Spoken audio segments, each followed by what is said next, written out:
नमस्कार साथियों। तो कैसे हैं आप लोग? अच्छे होंगे और स्वस्थ होंगे। आज जो हम लोग पढ़ने वाले हैं एक महत्वपूर्ण टॉपिक के बारे में पढ़ने वाले हैं, ठीक ना। जैसा कि आपने सुना होगा कभी ना कभी कि अवतल दर्पण में जो F बराबर R बाई जो ट्रू होता है वो किस प्रकार से सिद्ध किया जाता है। आज उसी चीजों के बारे में हम बात करेंगे कि जो F बराबर जो R बाई ट्रू होता है वो किस प्रकार से सिद्ध किया जाएगा अवतल दर्पण में। ठीक, तो चलिए स्टार्ट करते हैं और इस वीडियो में आप तक लास्ट तक बने रहिएगा और मैंने एक एक चीजों के बारे में इसमें बताऊंगा। ठीक, और आपको मैं बिल्कुल विश्वासन देता हूँ, आश्वासन देता हूँ कि आप इन चीजों को बिल्कुल तरह से समझ जाइएगा। एक एक चीजों के बारे में मैं बताऊंगा, ठीक है ना। चलिए आज हम बात करते हैं कि किस प्रकार से अवतल दर्पण में F बराबर जो R बाई टू होता है वो किस प्रकार से सिद्ध किया जाएगा। देखिए आप ध्यान से समझिए कि जो गोलीय दर्पण है ना, क्या है गोलीय दर्पण। गोलीय दर्पण की बात करूं तो यहाँ पे गोलीय दर्पण हमको दो चीज बताना पड़ता है कि गोलीय दर्पण में जो फोकस दूरी है और उसकी जो वक्रता त्रिज्या है इसके बारे में क्या बताना है, तो हमको संबंध बताना है, यानी कि reflection between radius of curvature and focal length of A spheric mirror. यानी कि गोलीय दर्पण हमको बताना है संबंध किसमें, तो यहाँ पे फोकस दूरी और यहाँ पे बताया गया वक्रता त्रिज्या में क्या बताना है, तो हमको संबंध बताना है। नोट में एक चीज याद रखिएगा हमेशा के लिए कि जो गोलीय दर्पण जो होता है उसकी जो फोकस दूरी जो होती है ना, यानी कि सिंपल सी बात है फोकस दूरी वक्रता त्रिज्या की क्या होती है, आधी होती है। इतना आपको याद रखना। टॉपिक हमारा वही है कि फोकस दूरी जो है वक्रता त्रिज्या में हमको संबंध बताना है, ठीक है ना। इतना बात अगर आप समझ जाते हो तो स्टार्ट करते हैं। ठीक, देखिए सबसे पहले आपको ये बात समझना होगा कि ये किस प्रकार से है। मैं फिगर के बारे में आपको बताऊंगा। ठीक, फिगर समझ जाइएगा, आपके लिए जो वो सिद्ध करना जो आसान हो जाएगा आपके लिए और आसान हो जाएगा। ठीक, देखिए ये है आपका सबसे पहले बात, तो ये चीज की ये किस प्रकार से काम करता है। देखिए याद करिएगा कि आपको सबसे पहले एक अवतल दर्पण बनाना है। ठीक, ये एक इस प्रकार से क्या करना है, आपको एक अवतल दर्पण बनाना है। ठीक, ये जो मैं एक लाइन खींच रहा हूं उसको हम क्या कहते हैं, मुख्य या प्रधान अक्ष कहते हैं। क्या कहते हैं, मुख्य या प्रधान अक्ष। और मुख्य अक्ष के समानांतर जो प्रकाश की किरणें दर्पण से परावर्तन के बाद वो कहां से होकर गुजरती है, तो आपको हमेशा याद रखना है वो हमेशा कहां से गुजरेगी, तो फोकस से ही गुजरती है ना। वो कहीं और से नहीं गुजरेगी, गुजरेगी तो याद रखिएगा हमेशा फोकस से गुजरेगी, नहीं तो नहीं गुजरेगी। ठीक, याद रखिएगा, ठीक ना।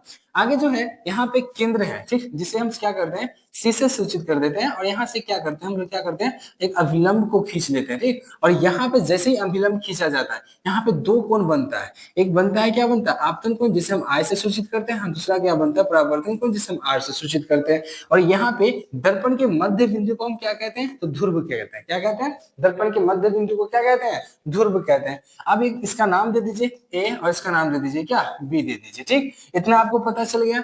अब इतना पता चल गया फिगर में, ये जब फिगर तैयार हो जाती है अब कुछ बातों को मैं यहाँ पे डिनोट करता हूँ, फिर आगे क्यों चलेंगे। देखिए ये जो किरण जा रही है ना, ये जो किरण जा रही है आपको याद रखना होगा, ये किरण जो है ध्यान से समझिएगा, ये जो किरण है ये जो किरण जा रही है ना इसको हम क्या बोलते हैं, तो ध्यान से समझ, आप लोग जानते होंगे इसको हम क्या बोलेंगे, तो इसको हम क्या बोलेंगे, इसको हम बोलते हैं आपतन कोण। क्या बोलते हैं, आपतित किरण बोलते हैं। आपतन कोण है आपतित, आपतित किरण बोलते हैं।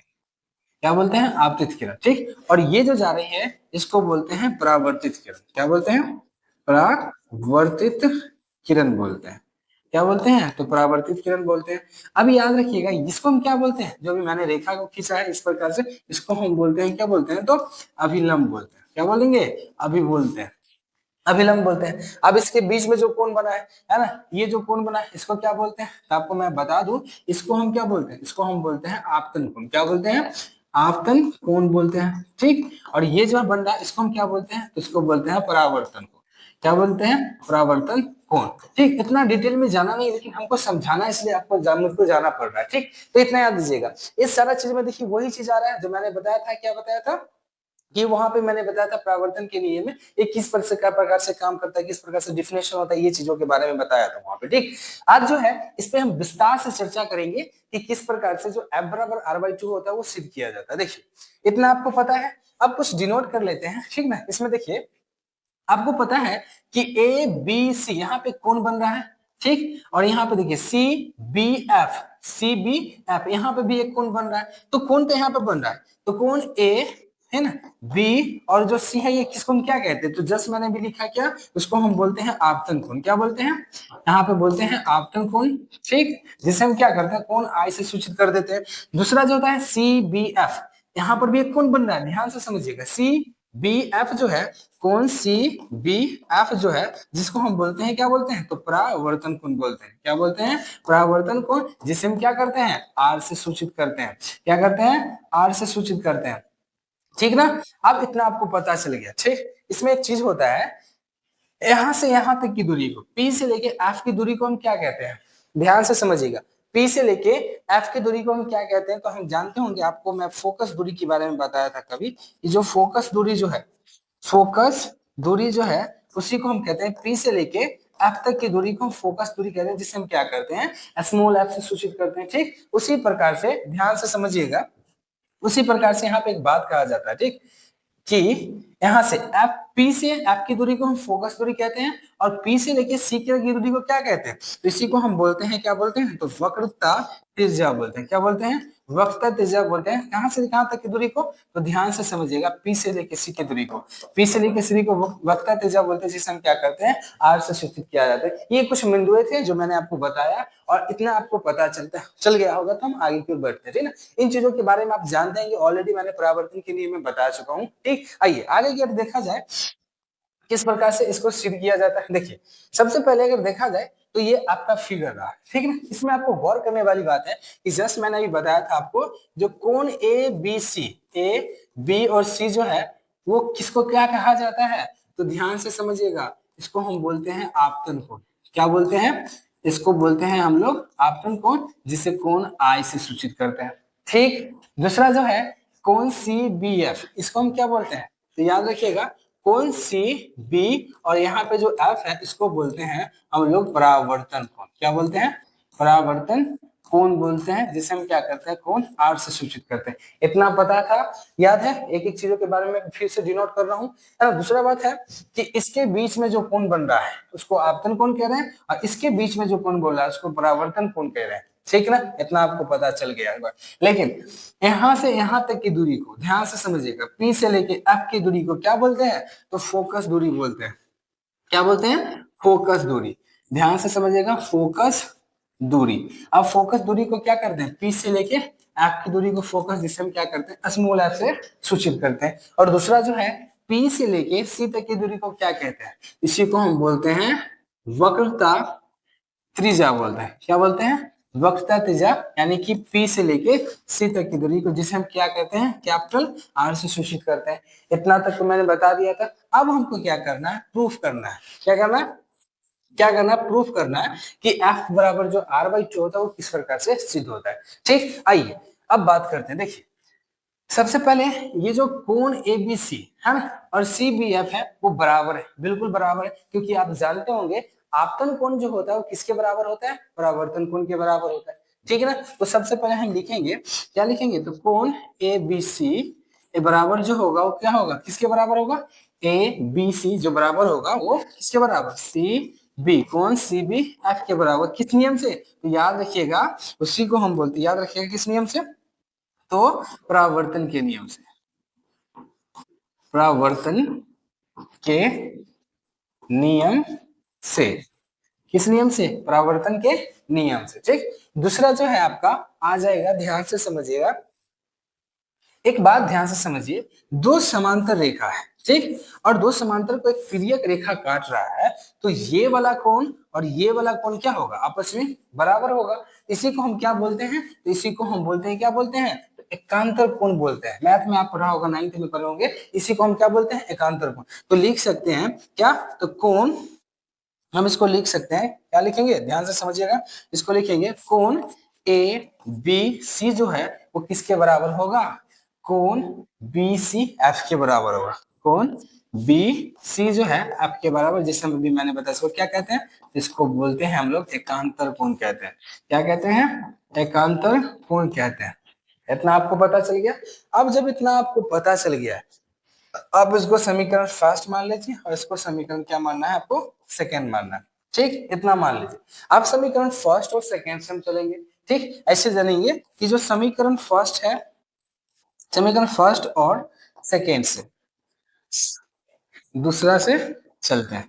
तो देखो, अब यहाँ पे एक बात समझिए, जिसका जो लेफ्ट हैंड राइट, ये आपका लेफ्ट हैंड है और ये आपका राइट हैंड है, अगर ये बराबर होगा तो ये भी तो बराबर होगा, सिंपल सी बात है। तो ये जो लेफ्ट हैंड राइट है ये बराबर है, तो राइट हैंड भी क्या होगा, बराबर होना चाहिए। तो इस प्रकार से ध्यान से समझिएगा, हम इसको इस प्रकार से लिख सकते हैं। देखिए एबीसी और एबीसी ये बराबर है ना, तो जब ये बराबर है तो यहाँ पे बराबर लिखा हुआ है, इसका मतलब ये भी बराबर है। तो याद रखिएगा यहाँ पे हम लिखेंगे, क्या लिखेंगे, तो कोण, इसीलिए हम लिखेंगे कोण, है ना, कोण लिखेंगे, कोण लिखेंगे सी बी, और एफ जो है वो बराबर है किसके, तो कोण बी सी एफ के बराबर। क्या है, कोण बी सी एफ के बराबर। अब यहाँ पे देखिए एक समद्विबाही त्रिभुज बन रहा है, तो क्या इसके वाला सामने वाला भुजा और इसके सामने वाला भुजा होगा हमेशा क्या, बराबर। जब दो कोण समान हो तो उसके आमने सामने की जो भुजा होती है वो क्या होती है, बराबर होती है। तो अगर देखा जाए सी से एफ की दूरी को और एफ से बी की दूरी को अगर देखा जाए, इसको डंडा है इसको मोड़ के देखेंगे तो वो बराबर हो जाएगा। ठीक, यहाँ से लेके यहाँ तक और यहाँ से लेके यहाँ तक क्या होगा, अगर एक डंडा को हम क्या करते हैं चीर के इसको बराबर बैठाना चाहे बैठ जाएगा, उसी प्रकार से ये भी है, इसका दूरी और इसका दूरी क्या होगा, हमेशा बराबर होगा। ठीक, याद रखिएगा। तो यहाँ पे आपको करना क्या है, ध्यान से समझिए, यहाँ पे आपको करना क्या है, किस प्रकार से, ध्यान से समझिएगा। देखिए यहाँ पे अगर बात करें हम क्या करें, तो यहाँ पे भी जस्ट मैंने आपको समझाया कि जो कौन सी बी एफ है, सी बी और एफ जो है कौन बी सी एफ है ना, बी सी एफ, यहाँ पे याद रखना होगा क्योंकि ये बराबर है कहाँ से, तो लेफ्ट हैंड साइड जो बराबर है वो राइट हैंड साइड भी बराबर होगा, इसलिए मैंने इसको यहाँ पे उठा के रख दिया। ठीक, अब मैं बताता हूँ कि जब दो कोण का समान होता है, यहाँ पे आमने सामने की भुजा क्या होती है, वो बराबर होती है। तो यहाँ पे हम लिखेंगे, क्या लिखेंगे, कि जो एफ सी है या सी एफ जो है, ध्यान से समझिएगा, सी एफ जो है वो किसके बराबर है, तो एफ बी के बराबर है। क्या है, एफ बी के बराबर। इसको समीकरण आप क्या मानना है, आपको तीसरा मान लेना। ठीक, इसको क्या मानना है, समीकरण तीसरा मान लेना। देखिए किस प्रकार से बन रहा है, किस प्रकार से बन रहा है, एक मीनांश हम लोग बना रहे हैं। ठीक, देखिए यहाँ पर देखा जाए तो आपको पता है कि समीकरण 1 पता चल गया, समीकरण 2 और समीकरण 3। ठीक, इतना तो आपको पता चल गया, बट आपको एक चीज और सिद्ध करना है। अगर यहां से लेके यहां तक की दूरी और यहां से लेके यहां तक की दूरी जब समान है, तो क्या ये वाला और ये वाला समान नहीं होगा, बिल्कुल होगा। हमको मान के चल रहा है ना, क्या चल रहा है कि जो P से लेके B तक की दूरी है वो क्या है, बहुत ही पास है। क्या है, पास है। क्योंकि अगर मैं बात करूं, कभी आपने कभी ना कभी कोई लकड़ी को चिरे होंगे, तो आप उसको इसी प्रकार से, किस प्रकार से, तो इस प्रकार से रखते होंगे। ठीक, इस प्रकार से रखते होंगे। ठीक, अब मान लीजिए दो लकड़ी को इस प्रकार से रखिएगा, तो लगभग हमको लगता है कि अगर हम इसको नीचे रखें ना, तो ये जो लकड़ी है लग रहा है कि इससे बड़ा है, लेकिन एक्चुअली में बड़ा नहीं होता है। क्या होता है कि जैसे जैसे हम इसको धीरे धीरे क्या करेंगे, नजदीक लेते आएंगे, इस प्रकार से नजदीक लेते आएंगे, मतलब कि इसको नजदीक लेते आएंगे इस प्रकार से, तो वो क्या होगा, धीरे धीरे, मतलब इसको सुताते जाएंगे धीरे धीरे, तो क्या होगा, इसके आसपास आ जाता है, मतलब बिल्कुल क्या हो जाता है, इसके करीब आ जाता है। तो याद रखिएगा कि जो बिंदु बी है ना, ये जो बिंदु बी है वो पी के क्या है, बहुत ही पास पास है, आपको मान लेना है। ठीक ना, तो ये इतना मान लेना है कि जो यहाँ पर हम लिखेंगे, क्या लिखेंगे, कि इसीलिए इस प्रकार से मान लेंगे कि माना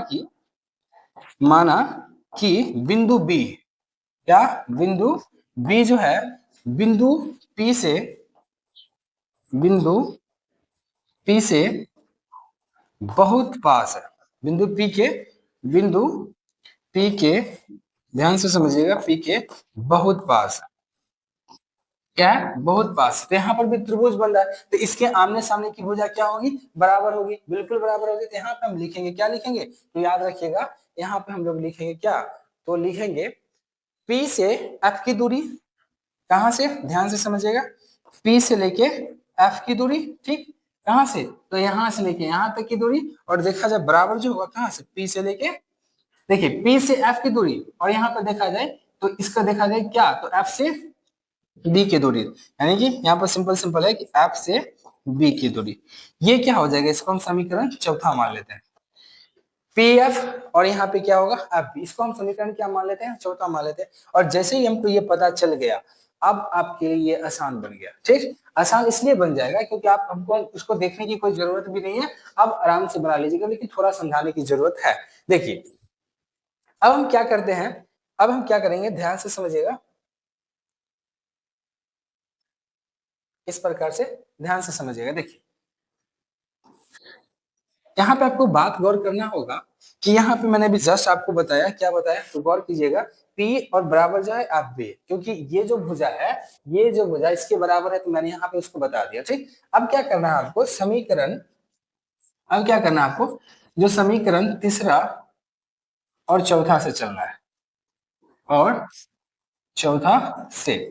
ध्यान से समझिएगा। तो समीकरण तीसरा में क्या कहा गया है, तो तीसरा में जो है यहाँ पे देखिए, याद रखिएगा, देखिए सी एफ बराबर यहाँ पे एफ बी है, और यहाँ पे देखिए पी एफ बराबर यहाँ पर भी क्या है, एफ बी है। तो जिसका राइट हैंड साइड यानी कि ये वाला हाथ बराबर है, तो ये भी बराबर हाथ बराबर होगा। वही बात कर रहा है कि एफ पी और एफ बी क्या है, राइट हैंड है, तो ये क्या है, बराबर है। तो ये होगा सी एफ और पी एफ भी क्या होगा, आपस में बराबर होगा। तो हमको लिखना क्या है, यही लिखना है कि हमको लिखना है कि जो सी एफ है वो बराबर जो है किसका है, तो वो पी एफ के बराबर है। क्या है, पी एफ के बराबर। सी एफ किसके बराबर है, पी एफ के बराबर। इसी को हम समीकरण क्या मान लेते हैं, पचमा मान लेते हैं। क्या मान लेते हैं, समीकरण पचमा मान लेते हैं। या नहीं भी मानिएगा तो कोई दिक्कत नहीं है, अब यहीं से खत्म हो जाएगा। देखिए आपको मैंने बताया था, क्या बताया था, ध्यान से सुनिएगा, ध्यान से समझिएगा। यहाँ पे आ जाइए। आपको मैंने बताया था कि यहाँ पे पी से यानी कि पी से आपकी दूरी को हम फोकस दूरी कहते हैं, और पी से सी की दूरी को क्या कहते हैं, यानी कि वक्रता कहते हैं। तो अब यहाँ पे बात वही आएगी, क्या आएगी, तो ध्यान से समझिएगा। सी एफ, तो सी एफ और यहाँ पे पी एफ। आप इतना गौर कीजिए कि पी सी अगर हम यहाँ पे ध्यान से समझिएगा, पी सी, पी और सी एक पूरा हो गया, और पी सी को हम अभी जस्ट मैंने आपको बताया क्या कहा गया था, तो वक्रता त्रिज्या कहा गया था। तो वक्रता त्रिज्या को अगर हम इसको जोड़ दें, पी एफ को जोड़ दें, और प्लस में हम क्या करें, है ना, एफ सी को जोड़ दें। क्या करें, एफ सी को जोड़े या सी एफ को जोड़ दे, है ना, क्या करें, सी एफ को जोड़ दे। तो क्या यहाँ पे हमारा वक्रता त्रिज्या नहीं बनेगा, बिल्कुल बनेगा। कि देखिए कि पी से लेके सी की दूरी को हम वक्रता त्रिज्या कहते हैं। तो यहाँ पे अगर हम पी और एफ को जोड़े, एफ और सी को जोड़े, तो क्या होगा, हो जाएगा वक्रता त्रिज्या, बिल्कुल होगा भाई साहब। कि अगर मैं ये जो चीज है इसको हम क्या करता हूँ, पेन को इस प्रकार से पकड़ा हूँ, इसको हम काट देते हैं। ठीक, तो काट देंगे तो इस दोनों का आधा हो गया, लेकिन इसको जैसे ही जोड़ेंगे ना तो ये पूरा हो जाएगा। वही वाला बात बोल रहा है कि जो P से F की दूरी आधा है और F से C की दूरी आधा है, अब दोनों को हम जोड़ देते हैं तो क्या बन जाता है पता है आपको, यही बन जाता है वक्रता त्रिज्या बन जाता है। और जैसे ही वक्रता त्रिज्या बनेगा तो याद रखिएगा आपको कि वहां पे आपका सिद्ध होने वाला स्टार्ट हो गया, सिद्ध आराम से हो जाएगा। क्यों हो जाएगा, देखिए P से यहाँ से P से C की दूरी को और इसकी क्या जोड़ते हैं, तो F P F या F P के बाद बराबर है। तो P F जो है जोड़ते हैं किसमें, एफ सी के साथ, तो यहाँ पे जुड़ जाता है। ठीक, तो आराम से जुड़ जाएगा, बिल्कुल जुड़ जाएगा। लेकिन एक बात पूछिएगा, पी सी बराबर यहाँ पे इस प्रकार से लिख सकते, देखिए जब सी एफ बराबर पी एफ है, तो हम अगर पी एफ की जगह पे सी एफ को रखे, चाहे सी एफ की जगह पे पी एफ को रखे, बात तो बराबर है ना। अगर देखा जाए सी एफ जो है यहाँ पे देखिए, यहाँ पे मैं बात करता हूँ, यहाँ पे देखिए सी एफ जो है और पी एफ है, इसके बराबर है। क्या है, इसके बराबर है। तो सी एफ जब बराबर है पी एफ का, तो पी एफ भी बराबर होगा सी एफ का।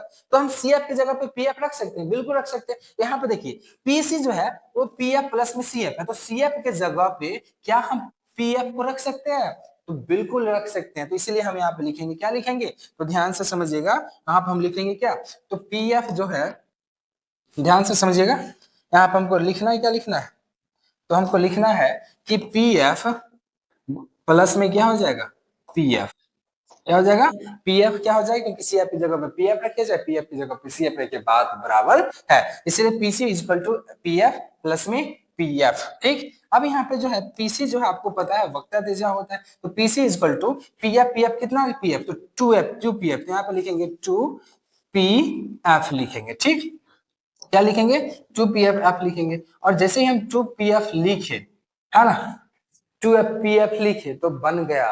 ठीक ना, मान लीजिए कि अब मेरा पार है, क्यों पार है, देखिए अब पी से सी, पी सी यानी कि पी से सी की दूरी को हम वक्रता त्रिज्या कहते हैं, जिसे हम आर से सूचित करते हैं। क्योंकि ये बाईं की तरफ है तो इसको हम माइनस में लिखेंगे।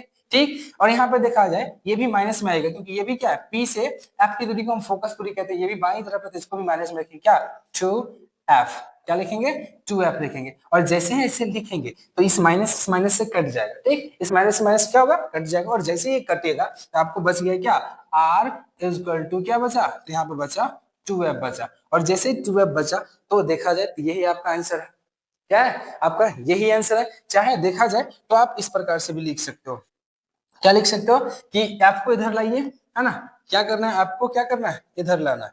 आपको क्या करना है, इधर लाना है। तो हम लिखेंगे, क्या लिखेंगे, एफ बराबर क्या, बराबर क्या होगा, आर बाई टू। यही आपका सिद्ध करने का था और यही आपका सिद्ध हुआ।